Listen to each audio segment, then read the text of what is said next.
కౌలుకి ఇస్తేనేమన్నా మందులు వాడతారు వాళ్ళు. బాగా లాభాలు రావాలని ముందు కట్టలు మాత్రం ఎదురు 2 కట్టలు అయితే నేను 4 కట్టలు వేయాలని మనస్తత్వం ఉంటుంది. సహజం, సంపాదన కోసం కదా వేసేది. అట్లా సంపాదిస్తారు వాళ్ళు. తర్వాత మనకు వచ్చేదానికి నేల సారవంతం లేకుండా పోద్ది. అందువల్ల మనం మళ్ళీ మన చేను మనం తీసుకొని మనం నేలను సారవంతం చేసుకుంటున్నాం. పిల్లలకు కూడా లాభం కదా, వచ్చే తరానికి కూడా అయితే వాళ్ళకు కూడా గుర్తింపు ఉంటుంది. వాళ్ళు కూడా అలవాటు పడతారు ఈ వ్యవసాయానికని చేయటం.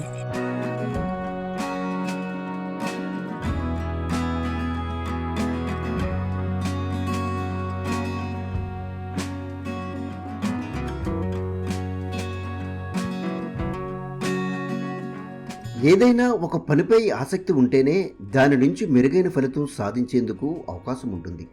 రైతు సత్యనారాయణరాజు ఇదే తరహాలో ప్రకృతి పద్ధతి అనుసరిస్తూ లబ్ధి పొందుతున్నారు. ఉద్యోగ సమయంలో ఈ పద్ధతి వల్ల ప్రయోజనాలు తెలుసుకున్న ఆయన ఉద్యోగ విరమణ చేసిన వెంటనే నాగలి చేతబట్టి అటువైపు అడుగులు వేశారు. ఇదే సాగులో పిఎండిఎస్ విధానంలో జీవ వైవిధ్య పంటలు వేసుకొని ప్రత్యేక ప్రణాళికతో మరింత ప్రయోజనం పొందుతున్నారు.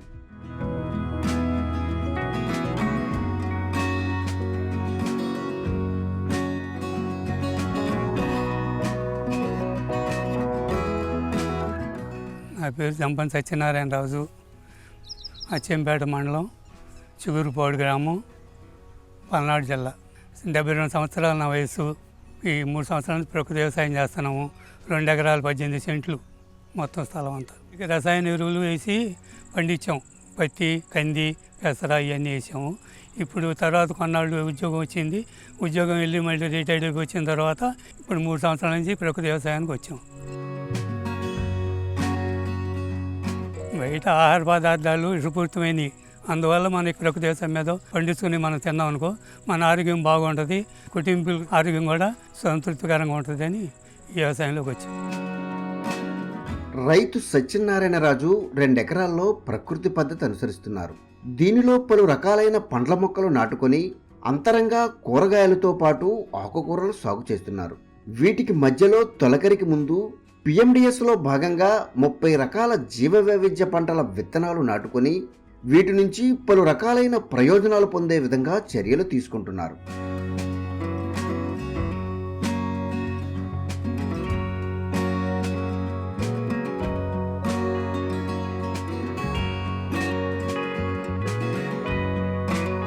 రెండు ఎకరాలు 18 సెంట్లు అరటి పిలకలు వేసాము. తర్వాత ఒక 100 ఏమన్నా మామిడి పిలకలు, ఒక 60 ఉన్నాయి. తర్వాత సపోటాలో 100 వేసాము. తర్వాత నిమ్మలో 100 వేసాము. జామలో 100 వేసాము. లోపల అంతర పంటలు ఏమన్నా ఇక ఏదో ఒకటి వేస్తూనే ఉంటాం.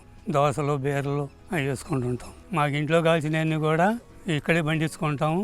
ఈ సేలో వాడుకుంటాం. మేము ఆరోగ్యరీత్యా బాగుంటుంది.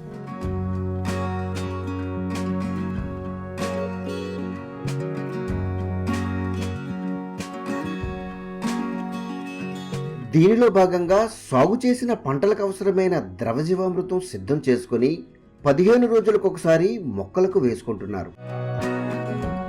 అదేవిధంగా అవసరమైన సమయాల్లో ఘనజీవామృతం సైతం అందిస్తున్నారు. పూతతో పాటు పిందె విస్తారంగా వచ్చేందుకు కోడిగుడ్డు నిమ్మరసం ద్రావణాన్ని పిచికారీ చేసుకుంటున్నారు. దీంట్లో మామూలుగా వచ్చేసరికి పచ్చిరొట్టెలు వేసిన తర్వాత జీవామృతం, ఘనజీవామృతం ముందు దుక్కులేస్తాం. తర్వాత జీవామృతం పారిస్తాం. పొరట మజ్జిగ వాడతాం.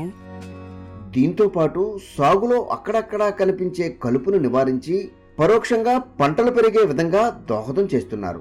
దీనికి అదనంగా పిఎండిఎస్ పంటలను అందరి మాదిరిగా నేలలో కలిపి దుక్కు చేయకుండా మొక్కలు విరిగేలా దుక్కుతో లాగే విధంగా చర్యలు తీసుకున్నారు. దీనివల్ల విరిగిన మొక్కలు కుళ్ళే వరకు ఆకులన్నీ భూమిపై మల్చింగ్గా ఉండేందుకు అవకాశం ఉంటుంది. ఈ విధంగా కొత్త తరహా విధానంతో పిఎండిఎస్ పంటల నుంచి అదనపు ప్రయోజనాలు పొందే దిశగా అడుగులు వేస్తున్నారు. వ్యవసాయం అంటే పచ్చిరొట్టె ఎరువుతేనే రైతు. అందువల్ల ఈ పచ్చిరొట్టె ఎరువు వేసుకొని ఇవే దున్నుకోవటము, లేకపోతే పడేయటము అట్లా వాడుతున్నాం. మామూలుగా దున్నకుండా పడేసామనుకోండి, పడేస్తే కింద ఏరు బుడుపులుగా వస్తుంది. జీలకి చేనుకి లాభం. ఏది కలుపు నివారణ జరుగుద్ది.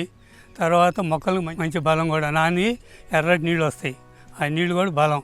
ఇది కుళ్ళిపోయేదాకా వాటికి ఎరువు వస్తూనే ఉంటుంది.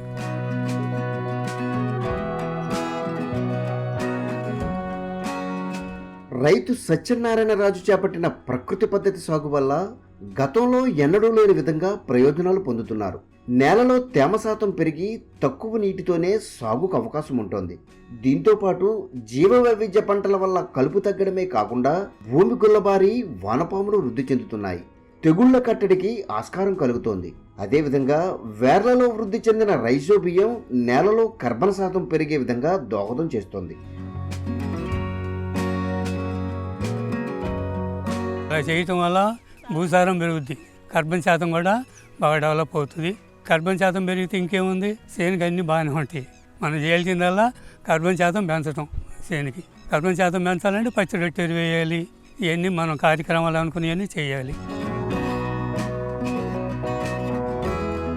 వీటికి అదనంగా ఈ పంటల నుంచి సమకూరిన నాణ్యమైన ఉత్పత్తులను ఇంటి అవసరాలకు వినియోగించుకుంటూ అదనంగా వచ్చిన వాటిని విక్రయించి రాబడి సాధిస్తున్నారు.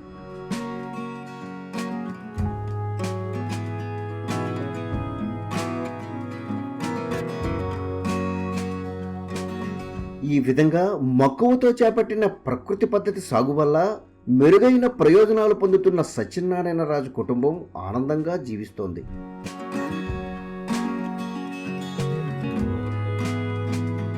ఇప్పుడు వచ్చి వెళ్ళాడు ఒక ఆయన టమాటాలు వేస్తాడు, అక్కడ మందులు కొడతాడు, కొట్టి ఇక్కడికి వచ్చి ఇక్కడ కాయ తింటాడు.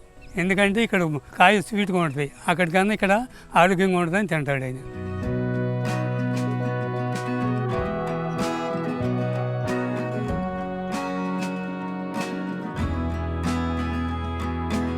తోటి రైతులకు కూడా వ్యవసాయం, ప్రకృతి వ్యవసాయం చేయండి. మామూలుగా మందులు కొడితే నేల నిస్సారం అయిపోద్ది. తర్వాత వానపాములన్నీ కూడా చనిపోతాయి, మెత్తడి పురుగులు కూడా చనిపోతాయి, మనకి నష్టం జరుగుద్ది. కాబట్టి ఈ ప్రకృతి వ్యవసాయంపై నడవాలని నేను చెప్తున్నాను.